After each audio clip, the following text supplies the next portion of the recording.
Okay, please have a seat. And kids, you are released. Hey, I remembered. Come on, give me points for that.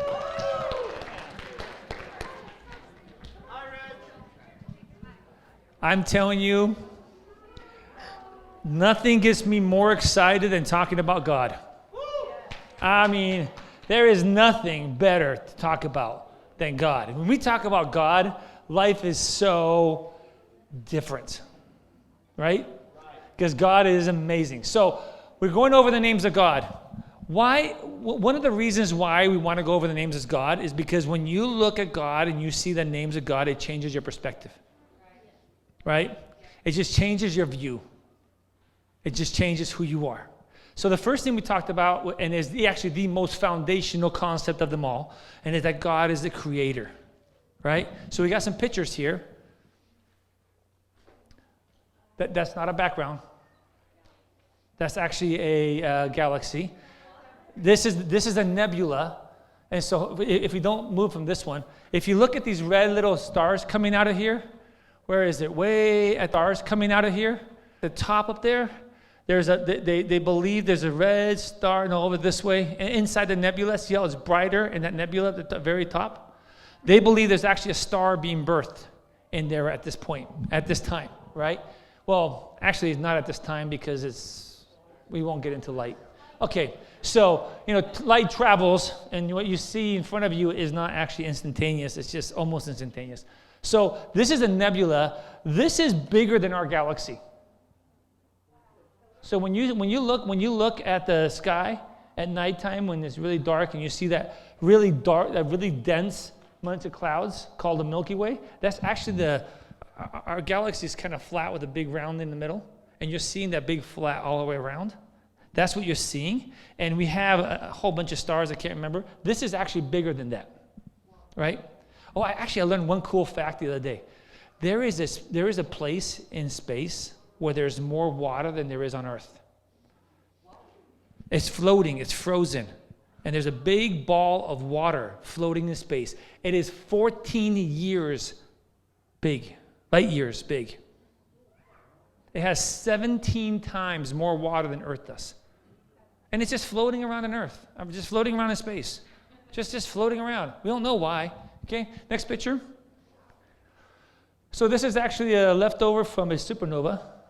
So that's all the clouds of the debris, the radiation that came after that. And right in the middle of that, you'll find a white dwarf star, which is what one day our star will do that. Our star one day will blow up. They predict it's about 368 billion years away or something like that. So you don't have to be scared. Your great-grandkids will be fine, right? But when it blows up, it actually will become when our sun blows up into supernova, it will actually take over where the Earth is. It'll become that big. It will obliterate everything in between, and then shrink down to a quarter of the size it is now. That'd be so cool to watch, but not be there. Okay. I'm not going to answer science questions. Sorry. Okay. This is our body. Okay. So our body, you have 6.5 octillion, right? That's 8 times 3 is 24 zeros. 6.5 and then 24 zeros. How many atoms do you have in your body? And each of those atoms has a job, and they all have a function. And all of it works, and it all comes together, and you're able to eat food, digest food, put food into your bloodstream, feed all the atoms, feed all the molecules, cells, everything gets fed, everything gets grown, all the garbage gets taken out, and then you release it all. And we won't talk about that either. Okay? And then here's the different kind of structures that exist in your body. This is the muscles over here. Then you have the heart, the cardiovascular system, then you have the skeletal system, then you have the internal organs, and then you have the outside skin, which, by the way, is your largest organ is your skin, right? You guys were aware of that? Okay, I wasn't until a few years ago. So here's a very simple thing. Oh, it's just a tree, right? Oh, it's so pretty. I like the shade. I have to rake up those leaves over here, right? But without these, there would be no oxygen on Earth. You wouldn't be able to breathe if there was no trees, because they take all carbon dioxide, they take it in, they take the power of the sun, and they go, ugh, Oxygen, ugh, we hate that stuff. And we'll use the carbon and build ourselves up, right? And so then they release it and we go, oh, oxygen. And then we go, ugh, carbon dioxide, ugh, right? So, okay, so the trees, I love trees. And then I love flowers. I'm telling you, flowers are, I just love flowers. They're just so awesome. So, here we go. Hey, this is what I eat usually on a week. You know, Sheila said 2 weeks ago that the original diet was a vegan diet. Come on, join me. It's okay. No, just kidding. Okay, so that's amazing amount of food there. And then you have a coral reef, and coral reef has like 6 or 7, 8, it has 7 or 8,000 different kinds of species of coral. We're not talking about the fish. We're not talking about the, turtles and mammals like dolphins and stuff like that won't go around. It's just truly an amazing. And coral reefs protect the coastline. They clean the ocean. They're just truly amazing. So that's just ugly. Okay. Oh, now everybody's scared of these. Have you guys ever seen the picture? They actually caught one when it actually came out of the water, and it caught a seal, and it came flying out of the water in South Africa, and it went, oh, man, talk about power. Woo! Just not me. Aww. How delicate and sweet. Okay. Oh, here's a leopard, fastest land animal in the world with all his little babies. Oh, cheetah, sorry. A leopard is black, sorry. At least I got the land animal thing fast, And there they are, they're just adorable. Now, hey, can you get more amazing than that? Can you get more amazing than that? I mean, come on, you know what I mean? So if you go back to the thinking of the picture before that, you had animals, right? And they just follow their base instinct. They just do whatever the base instinct is, right? But then you have this baby, right? Which is the big difference is, and that everybody tries to say that we are animals, but we are created, right? Because he is the creator, and we are created. So our world is, we only see the box, the little box God created called the creation, the universe, right? We only see that box. It's hard. We get glimpses of God. He gives us glimpses of himself. We see glimpses of it. We're amazed by that he can create a solar system, a nebula to have stars birthed out of, right? And then he can also create a baby on planet Earth. Right? But the difference is with us is that God formed everything. Oh, no, I'm sorry. God spoke everything into existence in Genesis, right? But with us, he formed us. He got some dirt. Sorry, right? And then he breathed into us. He never spoke us into existence. He put his breath into us, into you. I believe, my interpretation of that breath is that's the spirit that's inside of me. That's what he breathed into me, because that's what gives me life, right? When I die, my 6.5 octillion atoms stay here. But my spirit goes to be with him, right? That never dies. It never dies, right? There's a moment, slow down. I got so much to say today. I gotta now go crazy. But I really want to emphasize this creator part, okay? I really want to emphasize this, because this is where everything comes from. So we have a God who, he is the creator, we are the created, right? So how was he able to create? Well, there's two concepts I want you to put in your brain and then spend the rest of your life thinking about, because it will take you that long to figure it out. It's called that God is self-existent and self-sufficient.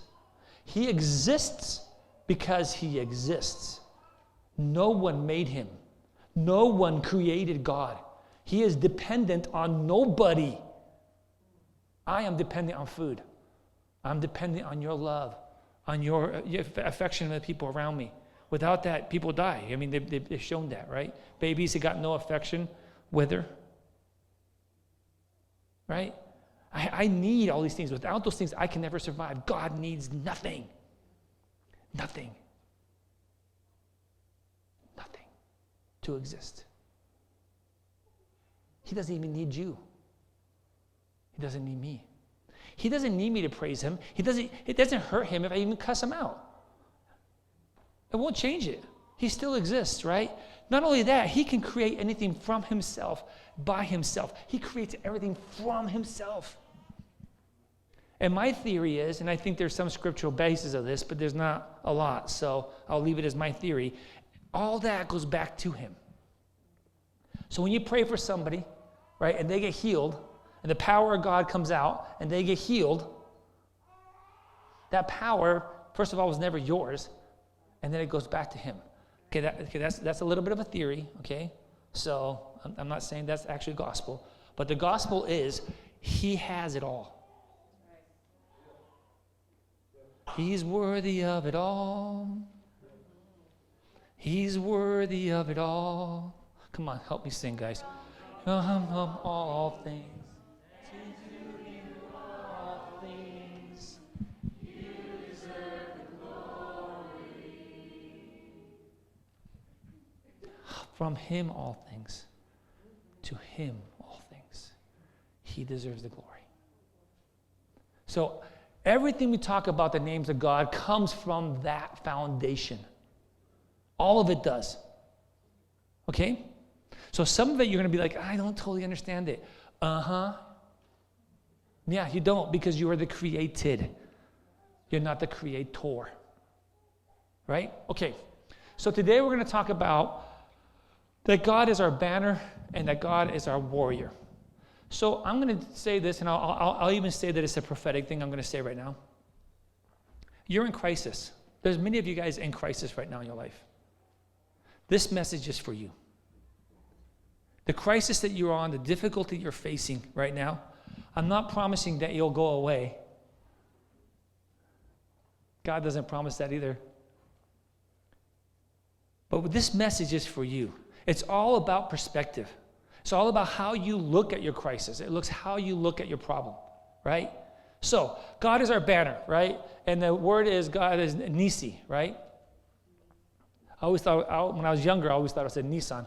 So, but it's Nisi. So, God is Jehovah Nisi. Oh, I'm sorry, I forgot to talk about that. There's two other things it talked about. It talked about God is a relational, right? So you have an all-sufficient, all-existent, all-powerful, all-knowing, all God, right? Who only thinks good of you, and his goodness is something I'm still trying to understand, right? I mean, I really, God's goodness, man, spend some time looking into that. It'll blow your brain. I mean, it will really, your brain cannot figure it out. It's so hard to figure out God's goodness, but it's a fact, right? That's the one thing. It's a fact that you can rely on, right? So he wants a relationship with you. So I love it that we start with everything is God is our banner, and then we say Jehovah, which means relationship, right? So everything is relationship, banner. Relationship, warrior, right? Yeah. We emphasize the relationship because that's where everything comes from him. He comes to you as a father, the good father, right? Okay. And then the other one that we talked about is that God is the master or reign. I don't remember that word though. I can't remember. I just drew a blank. But God is God is the master of the universe. Did you know that if there's one atom in the universe that God does not reign over, he is not all powerful, he's not all knowing, he's not self-sufficient. He can only be self-sufficient if he reigns over everything.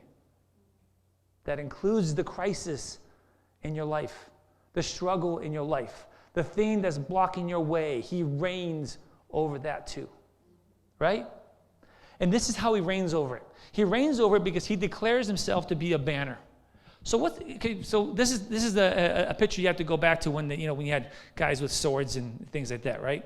And so you have a banner, and you had a banner. We all stood under the banner. We've seen it in the Lord of the Ring movies and all that. In the Lion, Witch, and the Wardrobe. When Aslan comes in with the big banner of the Lion of Judah on it, right? So he comes in there, and what it's doing is everybody who's behind that banner is saying, "I'm with him. I have sworn my loyalty to that banner." right? We do that when we get saved. We do that every day when we get up and we pray and we worship God and we seek him out. Every day when your heart turns towards him, you're saying, he's my banner, my allegiance to him. It's a daily thing you got to do every day, right? But then there's also the other part of it. You have God, the banner, who is the person who has this picture on there, or a symbol, is saying, yes, and they're mine. Isn't that cool? Yeah. God is saying that you're his. Isn't that awesome? Yeah. That is just like the self-existent, self-sufficient God who made galaxies out of nothing is saying that I'm his. Oh, that is just so cool. I love that. I just think that's just, oh my God, it's so amazing. Okay, so also with that, saying, I will fight for him, but it also means that he will protect me. Right? And the way I see it is, if you look at Exodus 17, right? There was these people called the Amalekites. And the Amalekites came along, and they were like, oh yeah, we're not going to let you guys in. And they were like the guys that were like the scavengers that would always go around and kill all the weak people and that. And they thought they had Israel kind of cornered into a corner, and then they decided, okay, now we have them in a corner and in a weak state, we're going to attack them, right? And they were weak because they hadn't had water for a while, and they had just been whining and complaining to God. Like they just whined a lot, right? Oh, I shouldn't judge them. Okay. Yeah, so, because, I kind of do that sometimes too. But, so they were whining and complaining to God, and they were in a weakened state. So the Amalekites were coming to them when they were weak, and they were going to attack them. Have you ever felt weak? Yeah. Have you noticed that when you feel weak, a lot of times that's when you get attacked? Because we have this guy called Satan. He's a scumbag, and it's not really actually him. It's actually his minions, right? Satan can't be everywhere at once, so I doubt I've never met Satan and he's ever will attack me. I'm just a small guy, right? But he has all his minions doing it for him, right? He has all his little demons coming around attacking, and to have 3 goals: kill, steal, and destroy. He only does 3 things: kill, steal, and destroy. So he waits till you're weak, and then he comes in with a crisis and he tries to destroy you. Right? Well, this is what happens. Moses tells Joshua, if I could have the verse, it says, Moses commanded Joshua, choose some men to go out and fight the army of Amalek for us. Tomorrow I will stand on the top of the hill, holding the staff of God in my hand. Okay, so they had a little valley. Back then they used to organize their wars, like they used to schedule it, send a text, hey, how about we meet in the valley at 9 o'clock? And they were very organized. They were very gentlemanly, except the Amalekites. They were kind of cornering them, right? And so Moses, he was going to stand on top of the hill with his hands raised, holding the staff of God in his hand, right? And whenever he was doing that, the Israelites would be winning. If he put his arms down, the Amalekites would win, right? So the picture is God is standing on a hill. He has his hands raised. And to make it more modern, I kind of see it as a, in Star Trek, how they have the shields around the ships, and they shoot the blasters at them, and they say, shield down to 86%. Oh, come on, guys. Really? Not enough Star Trek fans in here? Come on. Okay, thanks. Jeez. It took me 3 days on the bus ride to school to figure out how to do that. You know what I mean? So 3 days of trying to get my fingers. I got so good at it, I can do each finger. So who cares? So you had that, right? And I really believe that that's what God does. God creates this shield that covers you. His shield, the Bible says, is love. Isn't that amazing? His shield is not, okay, I got a bunch of rules for you to do. If you don't get these rules done by 11:14, I'm taking my protection away from you. Well, if his shield over you is love, is he going to pull it away? I have a momentous moment today. Today is my first time since I became a parent that I no longer have teenagers in my house. Right? My youngest turned 20 today. Right? So, am I going to pull my shield away from her because now she's over 20? No, because I love her. Right? I'm going to make sure I'm going to do everything I can to be there for her. Even though she's all the way up in teeny, right? I'm going to do everything I can because I love her. And that's the same thing with God. His shield over you is love. His love, right, is what's protecting you. It's the force field around you, right? It's his love. But then there's another piece to the puzzle. Joshua took some men into the valley and fought. So it's not just about sitting on a beach, sitting under God's love. Oh, he'll take care of it all. You have your virgin daiquiri, right? No, it's not that. You know what we have to do? We have to go in the valley and fight.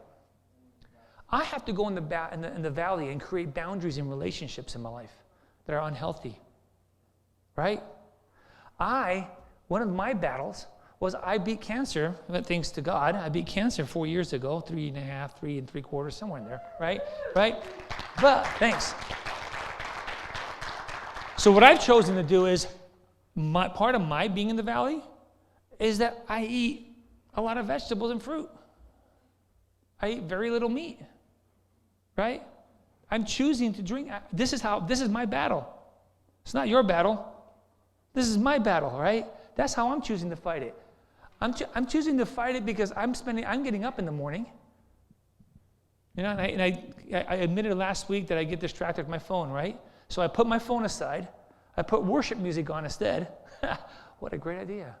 So I wonder why my wife's been saying that for 32 years. And there you go. Yay. Listen to Connie, right? And I just sit there and I sat on the floor with my phone over there, right? Or sat somewhere else, my phone over there with the music on so I could focus on him. That's my battle. That's me being in the valley, right? Me being in the valley is a friend of ours is going through a really bad divorce. We showed up and they can't go to work right now. They're kind of hungry. We show up with food. That's the valley, right? A valley is we're fighting. You're fighting for it. You're seeking out the enemy and destroying where the enemy's at. Right? So, what happens is, as a result, Joshua overwhelmed the enemy of Amalek in the valley. They won. Right? Why? Because God, the banner, was over them. His banner of love was surrounding them. Because of that, they won. Because of that, you will win. Turn to your neighbor and tell him, you will win. Right? And we need to hear that. So I also have to make a confession today because God totally got me last week when Joe was preaching about, hey, one of the greatest sins in America right now is the sin of apathy. Thank you. I love forgetting that word. So I realized that I've been having apathy about going to outreach on Sunday mornings, on Saturday mornings, right? I haven't done it. I came to a few and I didn't do it and I haven't signed up. So Lord God, right now I repent to you in front of you for my apathy, and I ask that you would come through. Forgive me, Lord. I put my heart before you. Help me, Lord, to overcome this in your blood, in your name. If you're having the same struggle, if you could pray right now in your head too.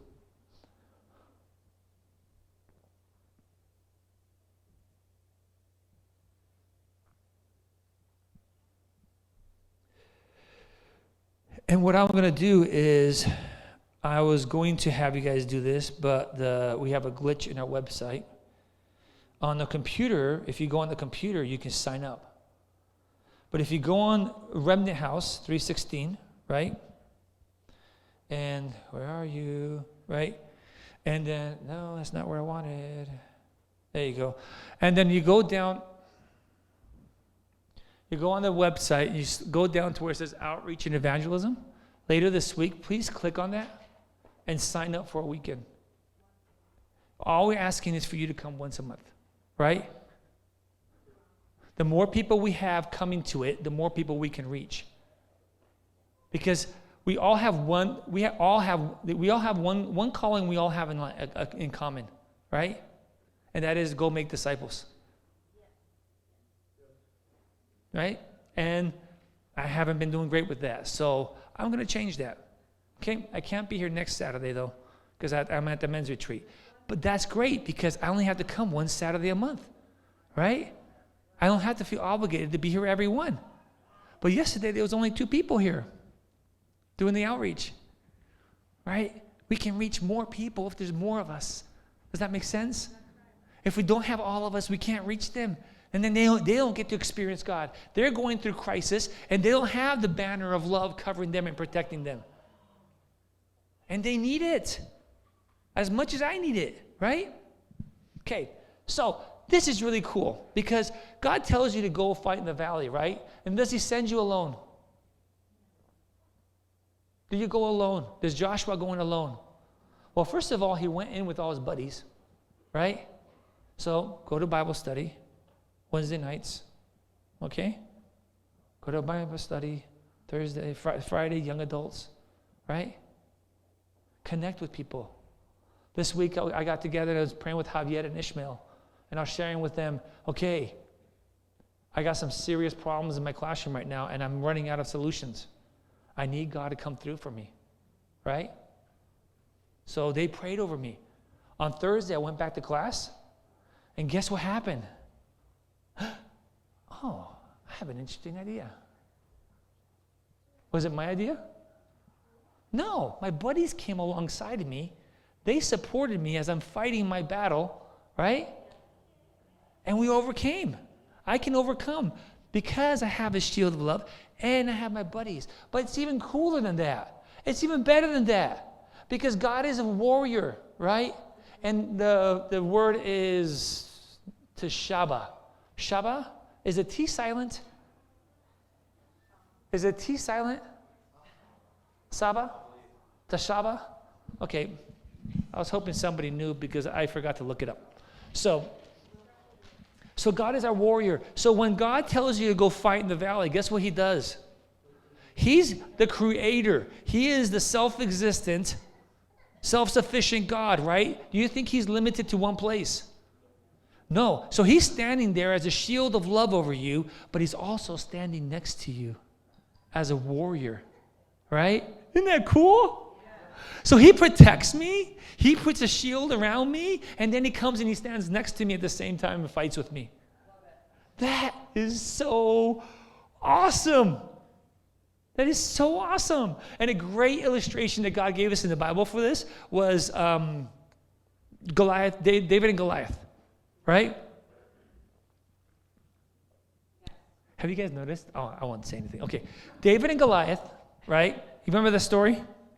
So, you know, the people of Israel have a new king, right? And then they have this, they went out to fight. And it's really cool because in this story, it never talks about how, I'm trying to get this ready while I'm talking. And maybe I shouldn't because it makes a lot of noise.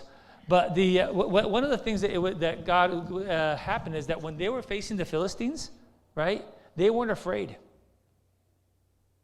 They weren't scared of facing the Philistines, right? But then all of a sudden this, here, 9 feet, right? Hold this, there you go.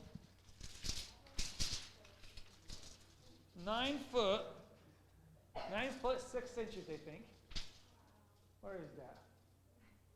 9 foot, that's 96 inches, right, people? 108?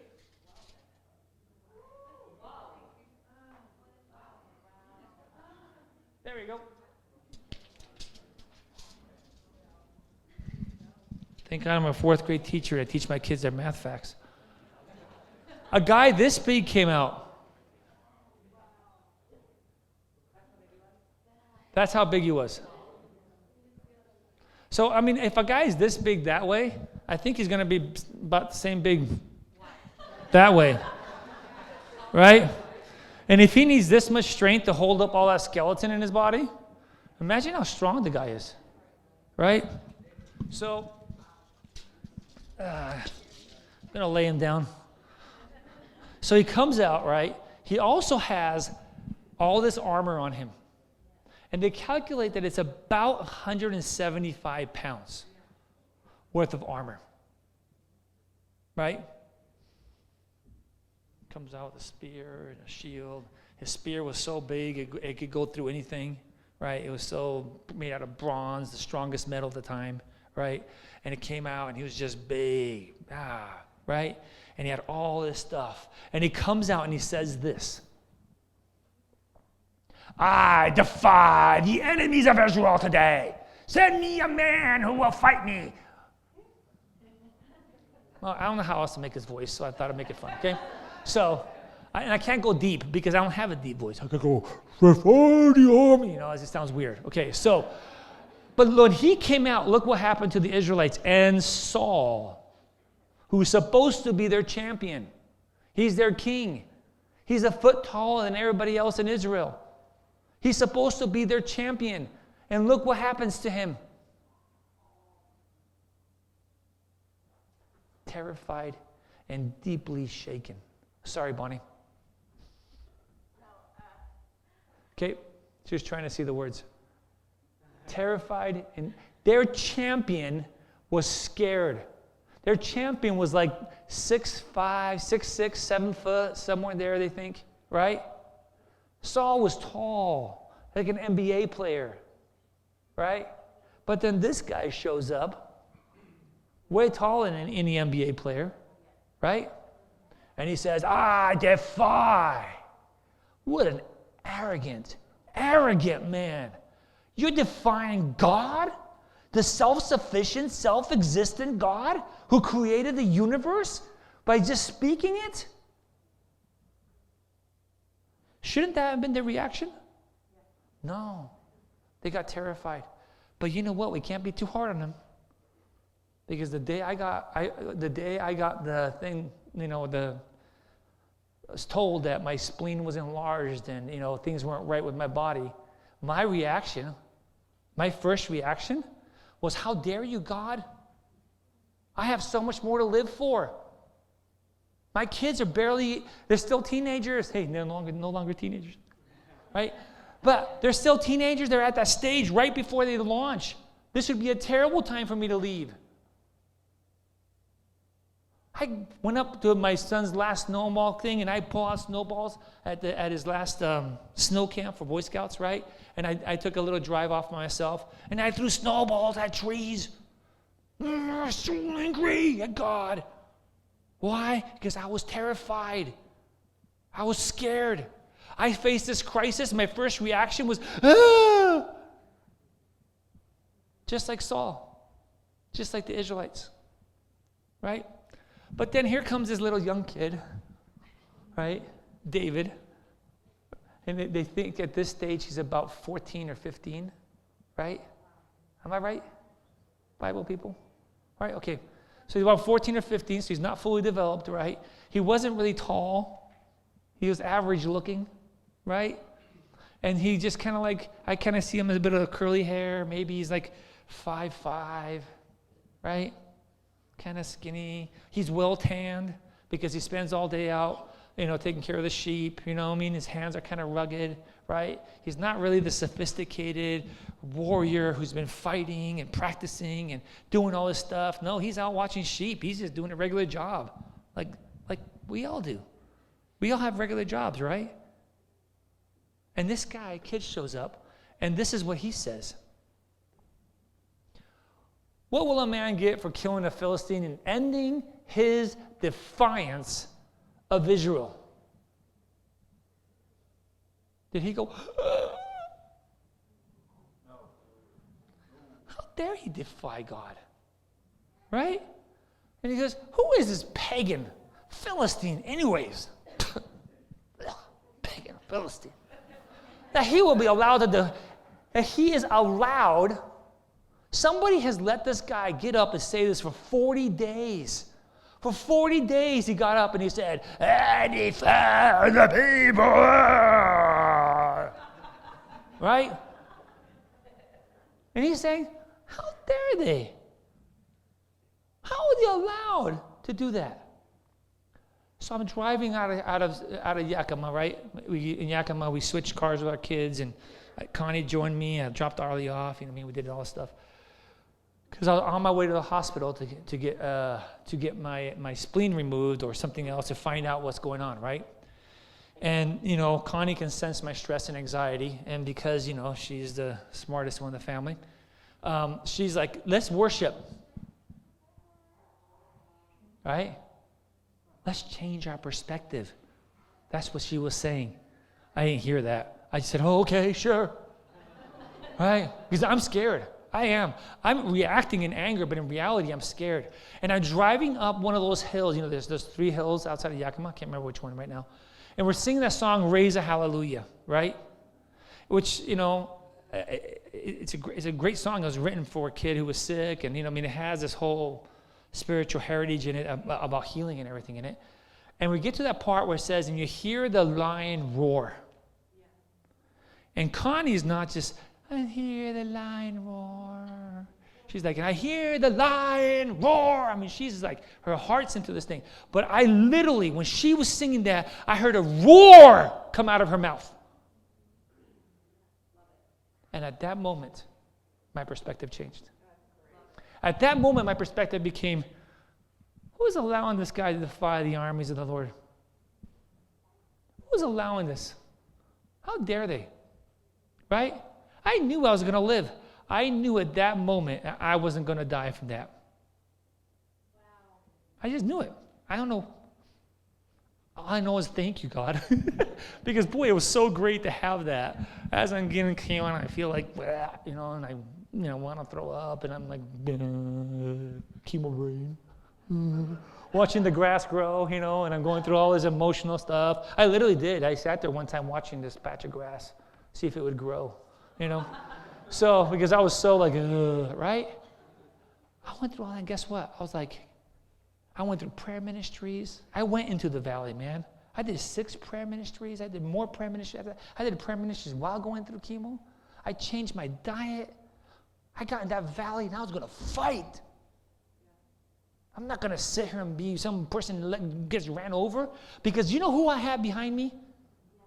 I have the self-sufficient, self-existent creator of the universe behind me.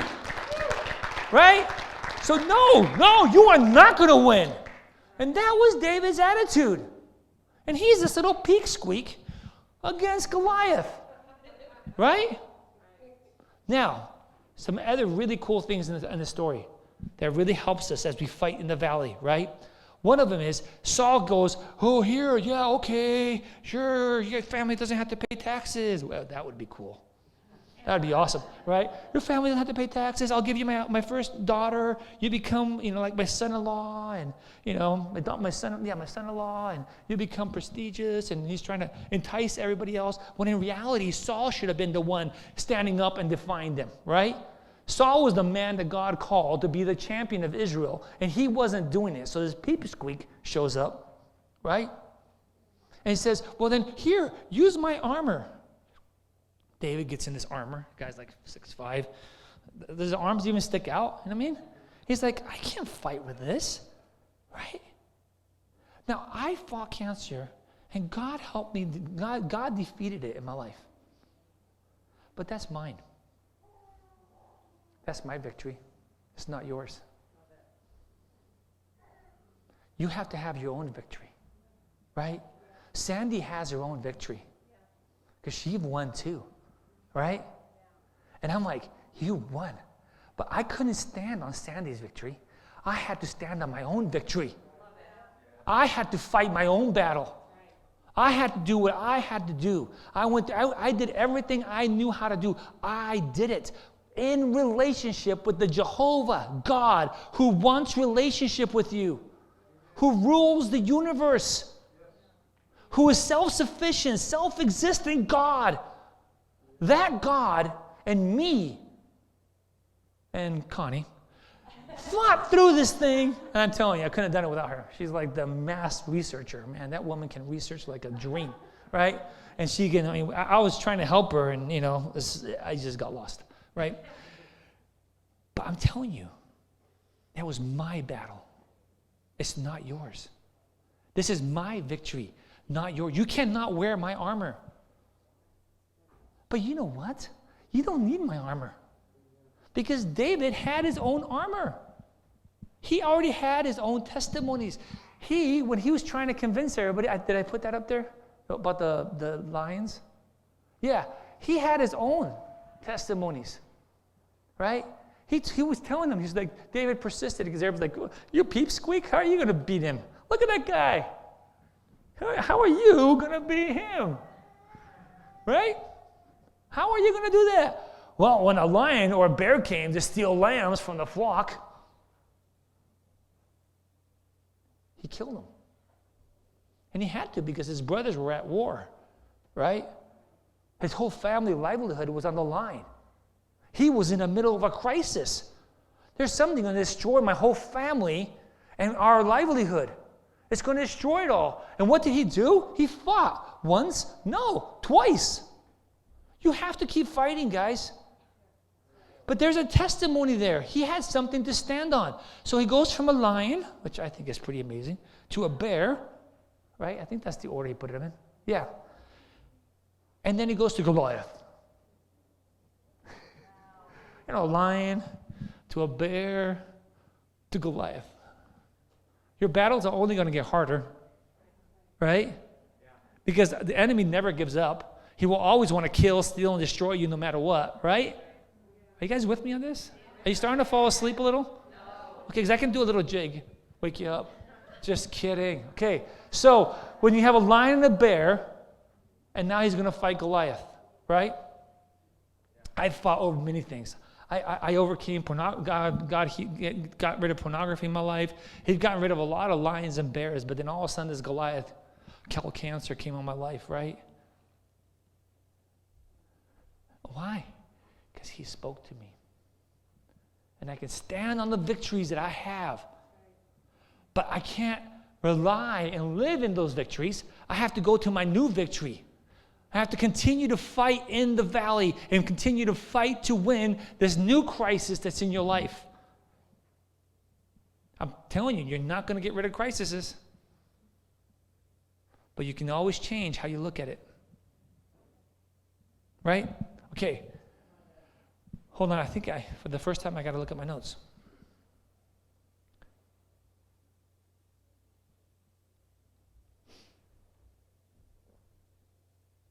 So this is the key. This is a big deal. You have to find your armor. David grabbed 5 stones, right, from the brook. I think he grabbed 5 stones because that's just what he was used to doing. He just always grabbed 5. That's my own interpretation, right? Because he could have, if he really believed in God, he should just grab 1 stone. Whatever, right? You know what I mean? He grabbed 5 stones because I think that's just what he was normally did. This is what he did, right? This is what he did for his devotions. Every day he did it this way, right? He picked up his 5 stones and he went and he stood. And then Goliath starts saying stuff like this. He walked towards David with the shield bearer ahead of him, sneering. Oh, look how small that guy is. At the count of this ruddy-faced boy, this young little thing. Am I a dog? He roared at David. That you came to me with a stick? Because, he's this big, huge guy. Here comes this little David, right?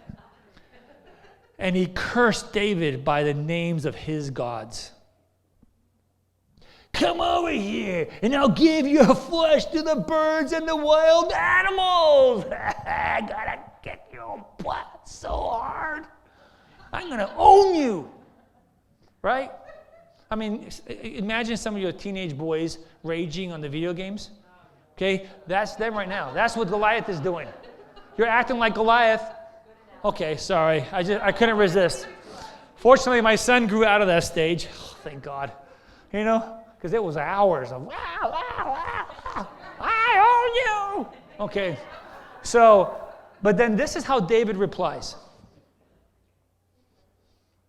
You come to me with a sword, big, huge sword, and a spear, I bet it's taller than me, right?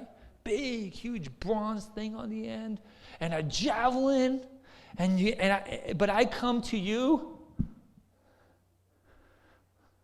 name of the Lord, my banner, my warrior, my creator, my father, my master, right? I come to you in the name of the Lord of the heavens, the God of the enemy, the army of Israel, whom you have had the guts and you think you can defy.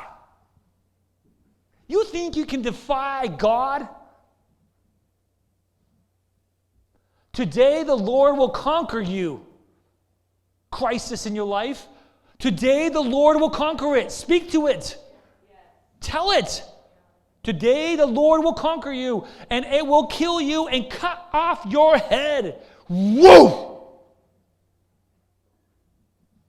What does it say in the Bible about Jesus and the devil? That he will poke Jesus' ankle. And what does God do to Satan?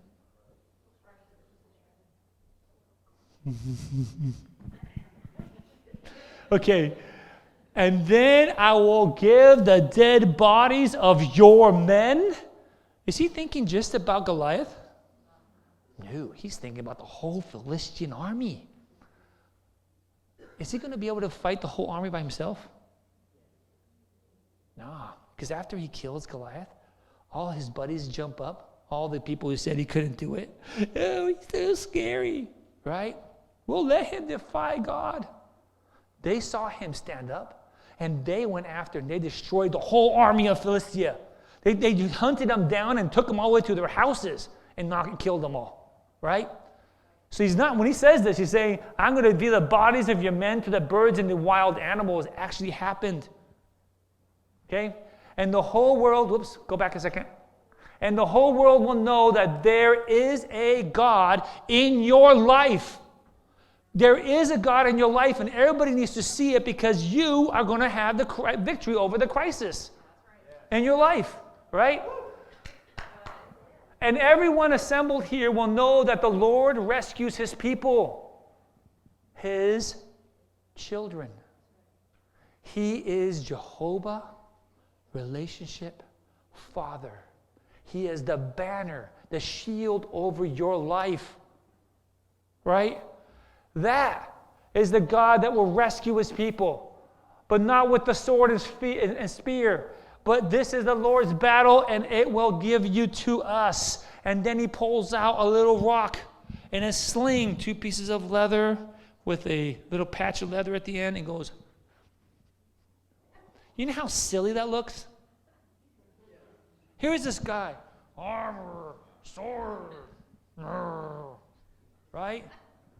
Scares the whole nation of Israel. One man scared the whole nation of Israel. And then here comes David. With a little thing. So the Bible doesn't say this, but I think we can imply it from some things in it. And from like in 1 Samuel, when it talks about Elijah, he had a servant who, when Elijah was thrown into a well, and then Elijah was all chill and relaxed, and his servant's like, why in the heck are you so chill and relaxed? He says, oh, God, show him. And he showed him. He showed the whole army of the Lord around the city, right? I believe that when he swung that rock, maybe Goliath didn't see this, but I definitely know David saw this. I believe he saw God, the warrior, standing behind David, right? Now, how tall was Goliath? Holy cow, he's tall. 108 inches, right? Standing behind David. And I believe, like, if it was in this room, it would only be the size of this room because you have to be able to see him, right? But I believe God stood behind David. And when Goliath was like, whoa, and that rock was going at him, I love to fantasize, you know. This is not in the Bible. I'm making this up, okay? So that he saw God the warrior. That's who he saw. He saw God the warrior standing behind David. And the second he saw that, he fell over. I doubt a little rock is going to knock him out. But I believe God, the presence of God, he said, not by sword and shield will you be destroyed, but by the presence of God. And I believe the presence of God showed up at that moment, knocked David on his back, knocked him over. Because he is the banner, right? But David, knowing that he still had his fight to do, he ran over and picked up the sword and cut off his head. You have to cut off the head of the things in your life that are crises. You have to fight it. You have to get on it. You have to do it. You have to do that. You can't just say, okay, I just trust Jesus. There is an aspect of that. But you still have to fight. You still have to pull up that sword and cut off the head of Goliath. Now, all the work was done by God because he knocked him over in the first place so you could get to his head, right? There's no way David could have gotten to his head. And then afterwards, all the army took after the army of the Philistines. And I think that's super important. On Wednesday, when I'm standing right over here, praying with Ishmael and Javier, saying, look, I need help in my classroom. I'm running out of ideas. I'm not sure exactly what to do next. And I really need this to go well, right? I really need the victory for these kids' lives. They were there fighting with me. They took after the Philistines with me, right? In prayer. So we're going to have TJ and Judy come up, right? But after that, they're going to ask you to come up and pray. And I'm going to ask you to come up for prayer. Not because you are, I'm so weak. No, because you need people to stand with you. If you don't have people standing with you, you will not win. Did you hear me? Do you need people standing with you? Okay, I don't usually preach like this. Do you hate people standing with you? Okay, come on, yes? Then show that to me by showing up to things and showing up to people that need it. When you need help, reach out. Reach out first to him, and then reach out to the people around you that God has called you to reach out to. This is your family. We will stand with you. We will back you up.